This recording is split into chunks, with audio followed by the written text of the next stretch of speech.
bukan hanya membebaskan saya secara fisik, tetapi juga memulihkan nama baik saya dan kehormatan saya sebagai seorang warga negara. Amnesti ini menjadi suatu spirit bagi saya sebagai kader PDI Perjuangan untuk menjalankan tugas-tugas utama. Bahwa PDI Perjuangan itu lahir dengan suatu spirit untuk memperjuangkan kemanusiaan, keadilan.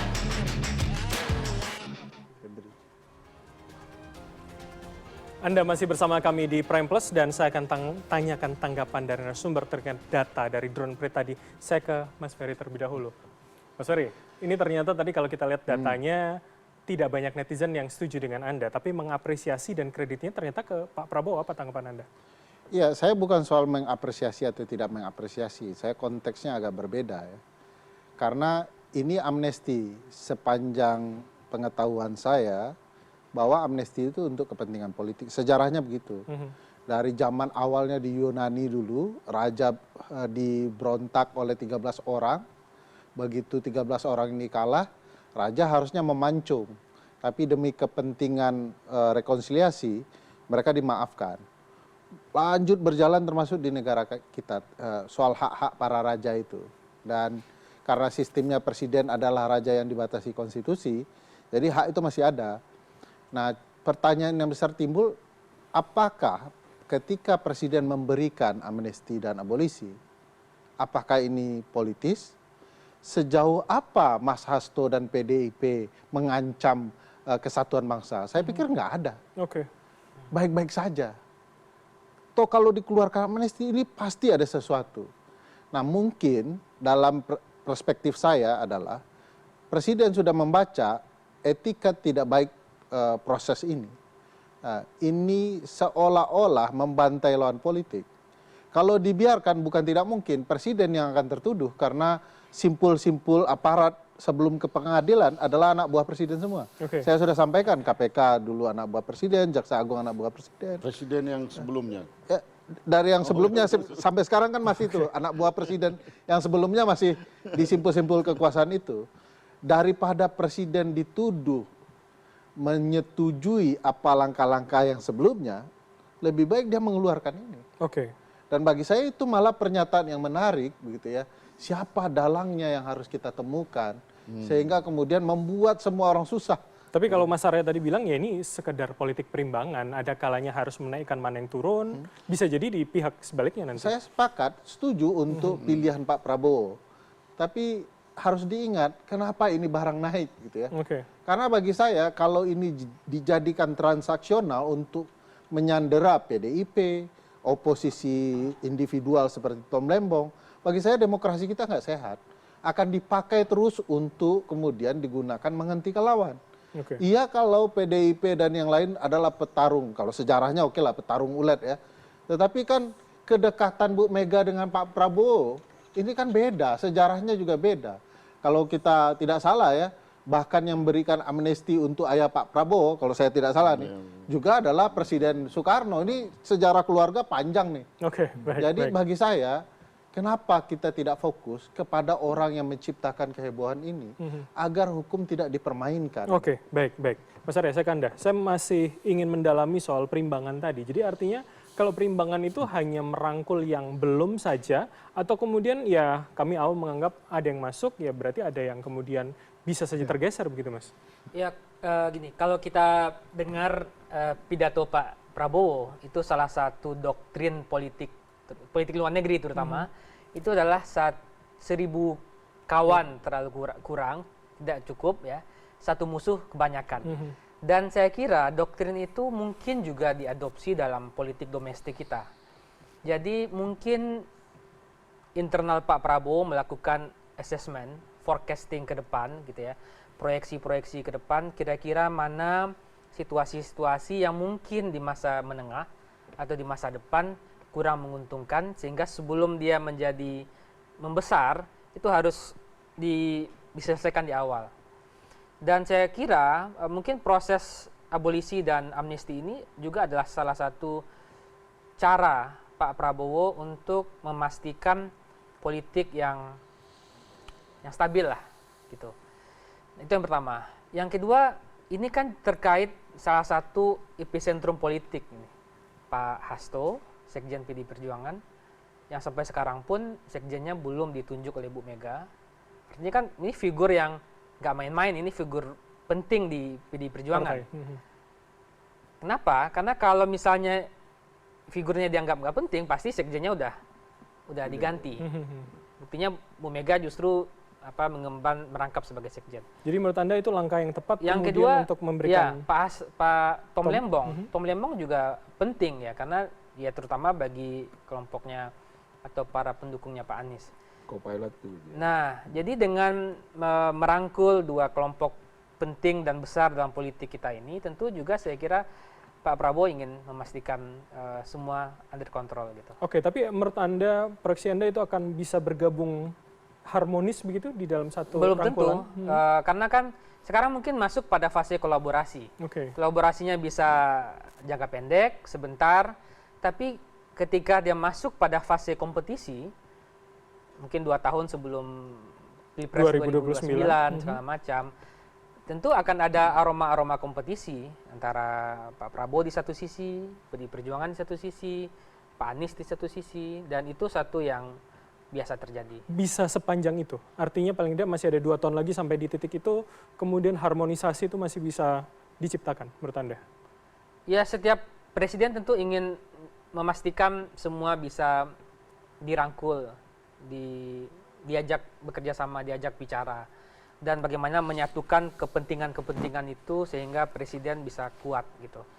Dan kita ingat bahwa banyak sekali program-program besar yang mendapatkan alokasi ratusan triliun.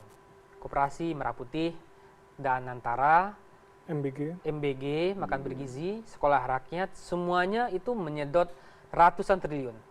Dan presiden butuh kepastian, butuh ketentraman, butuh situasi yang stabil. Pun di parlemen dan setiap artinya di ya? parlemen dan setiap langkah presiden saya kira pasti di drive gimana supaya tidak terjadi konflik, tidak terjadi protes, tidak hanya dari partai-partai parlemen tapi juga di tingkat publik. Gitu. Oke. Saya boleh menjelaskan sedikit saja. Poin Arya untuk ruang politik sangat penting ya. 1000 lawan tidak cukup gitu ya, 1000 kawan tidak cukup gitu ya, satu lawan terlalu banyak. Tapi jangan lupa ada maksim hukum juga ya, melepaskan 1000 orang bersalah adalah lebih baik dibandingkan menangkap satu orang yang tidak bersalah. Ini ada 2. Jadi bagi saya hukum juga harus ditegakkan selain kita menghormati pilihan-pilihan politis itu.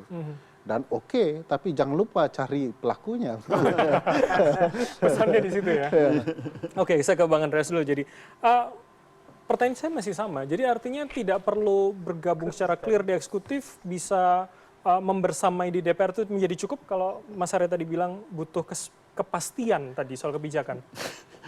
Soal bergabung, ya bergabung maksudnya di kabinet ini kan, Betul. itu wilayahnya presiden. Itu wilayahnya presiden dan saya kira PDI Perjuangan kita menghormati itu gitu. Pertama, itu dari aspek presiden. Yang kedua, sebagai penyeimbang itu lebih baik ada di luar dan itu secara tegas Ibu Mega menyampaikan itu di dalam.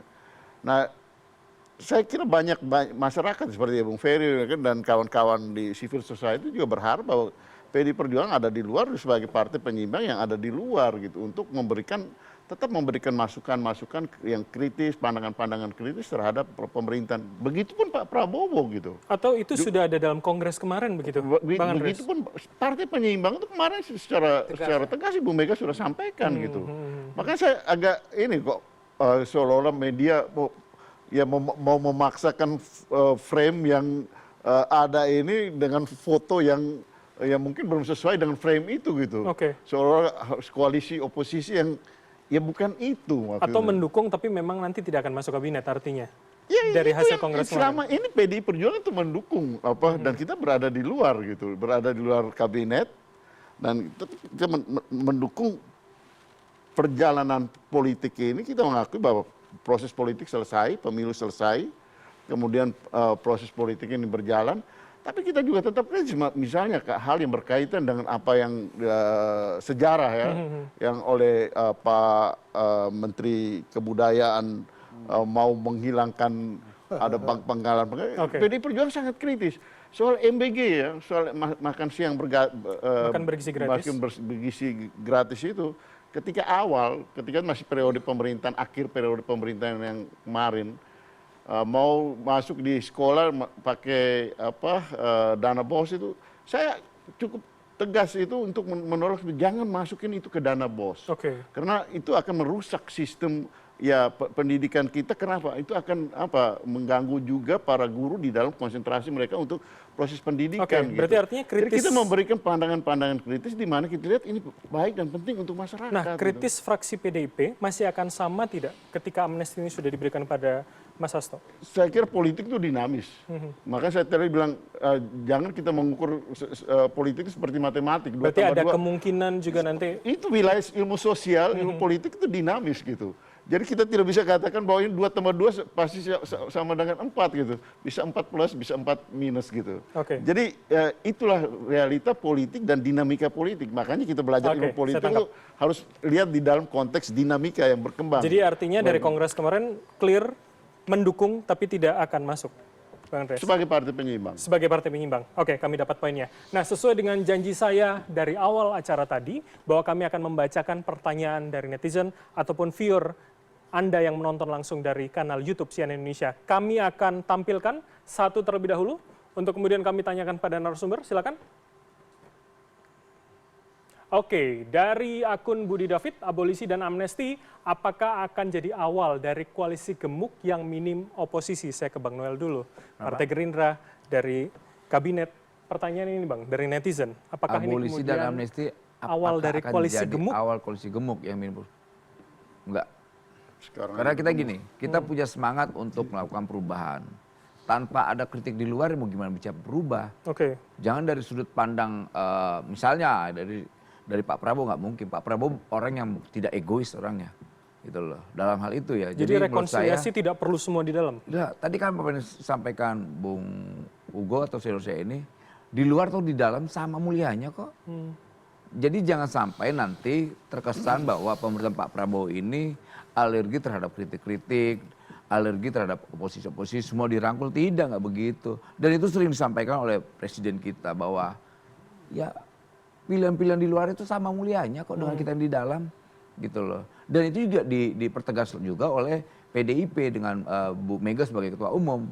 Lo sama mulianya saya di luar. Atau sebenarnya ada nggak sih Bang pembicaraan di internal Gerindra begitu? Jadi ketika ini diberikan akan kemana arahnya? Ya soal pembicaraan itu kan selalu ada. Tadi persis apa yang disampaikan Bung Go tadi bahwa politik itu tidak seperti matematika, ya kan, eksak itu. Semua itu ya selalu bisa dinamis. Lantas apakah kita menolak dinamika itu? Nggak bisa juga, gitu loh. Karena mungkin Bu Mega dengan Pak Prabowo ada satu pemikiran yang sama, tapi kan ada wilayah yang lain belum tentu sama. Atau titiknya ini kan yang belum cara, ini kan cara ya, cara orang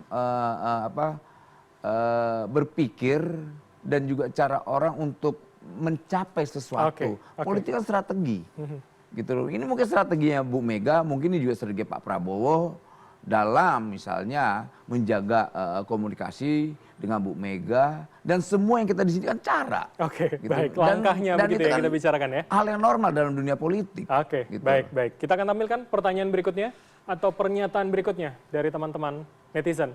Ini dari akun Enjang Dwi Cahyo, sepenting apa Tom dan Hasto diberikan abolisi dan amnesti? Apakah ngaruh bagi masyarakat atau hanya kepentingan para pejabat saja? Bang Ferry, komentar Anda? Ya pengaruh, karena peradilan adalah ruang paling tinggi ya untuk menemukan keadilan. Kemana para pencari keadilan mencari keadilan? Satu-satunya ke pengadilan. Kalau pengadilannya dipenuhi rekayasa, tentu akan merugikan masyarakat juga. Nah, bagi saya ini jadi catatan penting untuk membenahi peradilan kita.